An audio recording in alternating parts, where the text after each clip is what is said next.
Bom dia, aqui é Samuel Resplandes e a palavra de hoje está localizada no livro de 2 Crônicas, capítulo 5, do verso 12 ao 14, que diz: E quando os levitas, cantores de todos eles, isto é, Asaf, Emã, Jedutum, seus filhos e seus irmãos, vestidos de linho fino, com símbolos e com alaúdes e com harpas, estavam em pé para o oriente do altar, e com eles até 120 sacerdotes que tocavam as trombetas. E quando eles uniformemente tocavam as trombetas e cantavam para fazer ouvir uma só voz, bendizendo e louvando ao Senhor, e quando levantavam eles a voz com trombetas e símbolos e outros instrumentos músicos, para bendizerem ao Senhor, porque era bom, porque sua benignidade durava para sempre. Então a casa se encheu de uma nuvem, a saber, a casa do Senhor, e não podiam os sacerdotes ter-se em pé para ministrar por causa da nuvem, porque a glória do Senhor encheu a casa de Deus. Essa passagem aqui fala a respeito da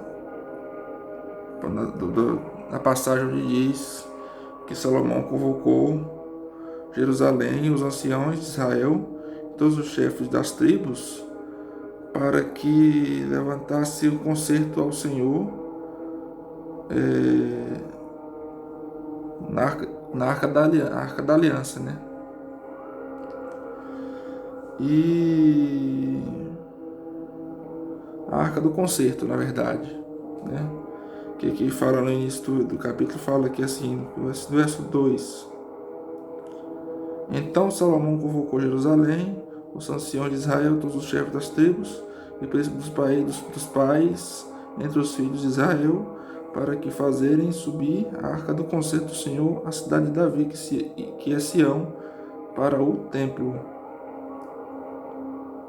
Ou seja, a passagem que eu li, a primeira passagem, que é do verso 12 ao 14, fala a respeito da glória de Deus na casa dele. Fala a respeito do poderio de Deus, quando eram tocados os instrumentos, as pessoas perdiam, digamos, o controle sobre si. Ou seja, isso acontece muito em igrejas, determinados tipos de igreja. Cada igreja tem uma forma diferente de reagir à glória de Deus, aos louvores, em meus louvores, né? E o que a gente pode tirar de proveito disso? O que a gente pode tirar de importante dessa palavra? Muitas pessoas, quando estão em meio a um momento de adoração, através de louvores a Deus, em cada tipo de denominação existe um estereótipo próprio. Ou seja, tem igrejas que quando o ministério louva, muitas pessoas gritam, choram, outras pulam, outras dançam, outras caem no chão, como no versículo citado, onde diz que os sacerdotes não podiam ter-se em pé pela tal glória que encheu a casa, né? A casa de Deus. É claro que isso é de cada um, né? Eu não quero também entrar em juízo de opinião, mas porque isso tem a ver com tradições de cada igreja, né? Isso tem a ver com tradições de cada denominação. E tem coisas que determinada igreja faz que eu não concordo e nem gosto, mas eu respeito, né? E tem muitas pessoas que falam assim: mas na minha igreja é proibido isso, é proibido aquilo. Muitas pessoas até deixam de frequentar templos, às vezes denominações, porque nessas denominações não é permitido vamos supor, uma mulher usar calça, ou o homem usar cabelo comprido, ou então uma mulher usar brinco, ou um homem usar brinco, ou então a mulher usar batom, né? Ou seja, restrições que eles dão, restrições que Jesus não tem respaldo bíblico para isso. Algumas coisas têm respaldo bíblico, como tatuagem e tal, mas tem gente que por causa da tatuagem acaba se frustrando um pouco, acaba se decepcionando com a igreja, porque a igreja não aceita e tal, etc. A igreja, tem vários tipos de igreja. Se você, por exemplo, se você chegar numa igreja e não deu certo lá, procure outra. Você não é obrigado a ficar na mesma igreja, até porque existem várias denominações e a palavra do Senhor diz, a palavra do Senhor diz em João 14, não se turbe o vosso coração, crede em Deus, crede também em mim. Na casa de meu pai há muitas moradas. Se não fosse assim, eu lhe teria dito, vou preparar-vos lugar. É como se fosse um casamento. Se não deu certo, cada um segue o seu caminho. Esse papo aí, um papo furado que as pessoas falam, mas você tem que, se você não fizer isso, você vai para o inferno. Se você não se render à doutrina da religião, da igreja, você vai para o inferno. Meu amigo, pelo amor de Deus, olhe para a Bíblia. Olhe para a Bíblia e não deixe e não seja igual os fariseus, que eram seguidores árduos da lei, né? Lei de Moisés, que fazia com que eles fossem acusados, servissem como acusadores, do que como verdadeiros mensageiros da paz, mensageiros de Deus. Então, sinceramente, tem coisas que eu fico pensando, se não deu certo, gente, parte para outra. Não é obrigado você ficar na igreja só. Tem tantas igrejas diferentes, com vários tipos de mecanismos diferentes, para que você possa adorar a Deus. Deus, ele quer seu coração, ele não está preocupado se você está com calça, se você está com um brinco, se você está com tatuagem. Deus não está preocupado com isso, não. Deus está preocupado com o seu caráter. Como também tem muitas pessoas que são homossexuais, né? Que é um caso mais, digamos, um caso mais complexo, né? E muitas igrejas tratam isso com uma coisa. Claro que a Bíblia fala que isso não é um ato correto. Eu reconheço isso. Mas tem gente que as igrejas não respeitam, as igrejas levam isso a ferro e fogo. As igrejas levam isso como algo assim que é para, digamos assim, para escrachar mesmo, né, a pessoa.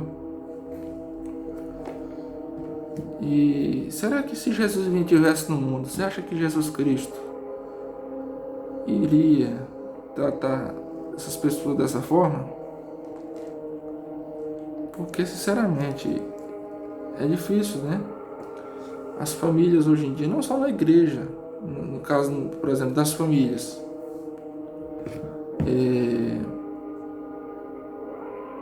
as famílias hoje em dia, os filhos nascem, crescem num ambiente tão perturbado, né? E outra coisa, como eu disse, como se fosse um casamento. Se você não deu certo na igreja, vai parte para outra. O que adianta serem casados e não desfrutarem de um verdadeiro amor? É como se fosse um casamento. Se no casamento você casou com uma pessoa e não podendo desfrutar do verdadeiro amor, não está tendo um acordo entre os dois, separe. Se não é pecado, não é pecado, é você continuar casado e não dar bom exemplo. Porque muito dessas, quem sabe, tem gente que acha que muitos filhos acabam se desviando por caminhos errados como as drogas, como a bebida, como o homossexualismo, o lesbianismo. Eles acham que isso somente acontece por causa de... Claro que é verdade é que no caso de homossexualismo e lesbianismo, a pessoa pode desenvolver esse comportamento por determinada busca que teve no passado. Pode acontecer, é verdade, isso é verdade. Mas tem casos de pessoas que não tiveram esse quadro, tem casos de pessoas que não foram abusadas e desenvolveram esse desejo pelo simples fato de não terem um exemplo dentro de casa.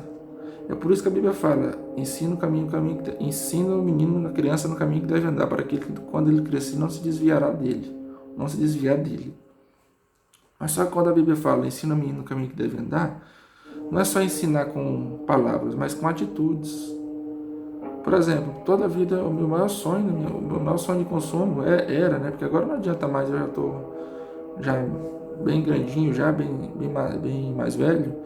Mas toda a vida eu tive um sonho. Quando eu era adolescente, meu desejo era que eu tivesse um pai que fosse um daqueles viajantes, motoqueiros,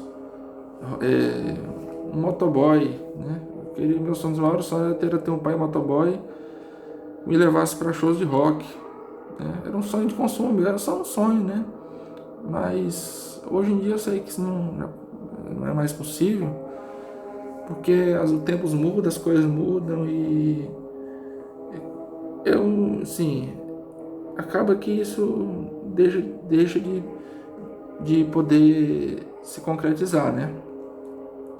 Mas para você ver, muitos filhos acontece isso por conta disso. E temos que ter sabedoria, pessoal, porque as pessoas não têm mais amor consigo. É claro, como diz o doutor Mário Sérgio Cortella, cuidado com pessoas que só discordam de você, mas uma pessoa que só concorde também, temos que ter cuidado com isso, né?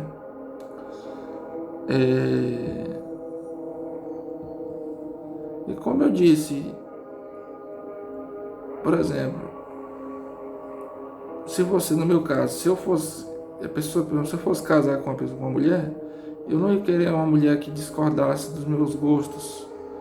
O certo é você, vamos supor, se você é homem e casar, é você casar com uma mulher que tem os mesmos gostos que você. Correto é esse negócio de, por exemplo, e que adianta você casar, eu sou roqueiro, se eu for casar com uma mulher que não gosta disso, pode acarretar problemas sérios, né? Então, é complicado, né? E, como eu disse, né? Outra passagem também que vale eu falar aqui, que já as igrejas se preocupam muito em julgar a aparência. Até quando continuará desse jeito? Até quando a igreja, não estou generalizando, existem igrejas, não estou generalizando, não são todas, mas as neopentecostais e as pentecostais, muitas delas condenam alguns tipos de hábito, né? Claro que tem coisas que realmente são desaprováveis, como fumar, beber, mas, por exemplo, tem coisas que a pessoa gosta.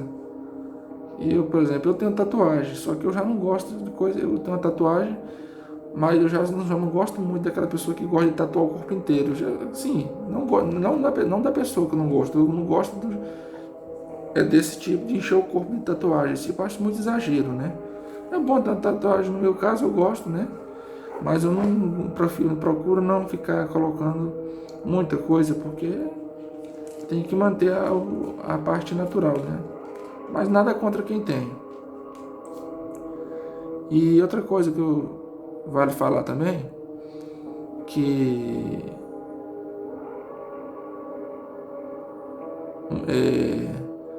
a Bíblia fala, a Bíblia fala na Bíblia, em 1 Coríntios, capítulo 15, verso 50. 1 Coríntios. capítulo 15, verso 50. Isto afirmo, irmãos, que a carne e o sangue não podem herdar o reino de Deus, nem a corrupção herdar a incorrupção. Inclusive, tem gente que acha que Jesus Cristo foi de carne e osso para o céu. Tem gente que acha que Jesus foi de carne e osso para o céu. Não foi. Deus, ele tem poder para tudo. Ele tem poder. Ele disse que ele não foi em espírito para o céu. Deus, ele tem poder para qualquer coisa. Ele tem poder para fazer com que o corpo teria poder para que ele fizesse fazer com que o corpo dele se desaparecesse e ficasse só o espírito e ele fosse para o céu, voltasse para o reino dele. Então essa teoria de que Jesus foi de carne e osso para o céu, segundo a Bíblia, e segundo estudiosos da Bíblia, isso não é correto, afirmar que Jesus foi de carne e osso para o céu. Então, se nós não vamos de carne e osso para o céu, o que vai para o céu não é a tatuagem, não é o brinco, não é o cabelo, não é a saia, não é a calça. O que vai para o céu é a nossa mente, a nossa alma, o nosso espírito, a nossa inteligência. Na verdade, a inteligência nossa, Deus que concedeu foi Deus. Inteligência é essa que foi concedida pelo Espírito Santo de Deus. Então, a nossa vida, nós somos constituídos em três: corpo, alma e espírito. O corpo volta para a terra. O corpo não tem valor de nada. Esse corpo aqui, ele acaba, e depois que ele acaba, só resta saber, o espírito volta para Deus, só resta saber para onde vai a alma. E é por isso que Deus fala na palavra em outra referência, que eu não peguei aqui, mas está na Bíblia, que fala o seguinte: de tudo que se deve guardar, guarda teu coração, porque dele procede as saídas da vida, ou as fontes da vida. Mas é basicamente isso, gente. E outra passagem também que está em Mateus 7. Não julgueis para que não sejais julgados, porque com o juízo que julgares, sereis julgados, e com a medida que contiverdes medido, vos hão de medir a vós. Então, para que julgar, gente? Em vez de ficar julgando, ame ao próximo. Eu, por exemplo, não tenho preconceito com ninguém. Eu não tenho preconceito, eu gosto de ver todo mundo alegre. Se tem uma coisa, por exemplo, que eu vejo que me deixa feliz, é quando eu vejo alguém, mesmo que não esteja fazendo coisas corretas, tipo assim, fumando, bebendo, mas eu vejo que as pessoas estão felizes. É claro que é um mecanismo errado de querer a felicidade, como eu já fiz também, e eu deixei de fazer isso porque realmente isso não traz benefício algum para minha alma, nem para o meu espírito, nem para meu corpo. Mas eu fico feliz, mesmo que seja de forma errada, às vezes. Eu sou a favor de que todo mundo viva a sua vida livremente, porque todo mundo, na verdade, quem é que não quer, quem é que não queria, ou quem não quer ter quem não tem esse sonho de consumo, de ser livre, poder fazer o que quer, não no bom sentido, claro, né? Não fazer o que quer de coisas erradas, mas no bom sentido de poder sair para onde quer, poder conversar com os amigos, poder viver sua vida livre, dinâmica, né? Então, basicamente isso. A gente tem que procurar fazer o próximo feliz e não ficar criticando, não ficar murmurando, porque é isso que Deus quer da gente, como diz aquela música. Ainda que o mundo, aquela música fala assim: ainda que vier noites traiçoeiras, se a cruz pesada for, Cristo estará contigo. O mundo pode até fazer você chorar, mas Deus te quer sorrindo. E é isso, gente. Essa é a palavra de hoje. Eu espero ter esclarecido essas questões para vocês. Tenham todos um bom dia e obrigado. Valeu, pessoal.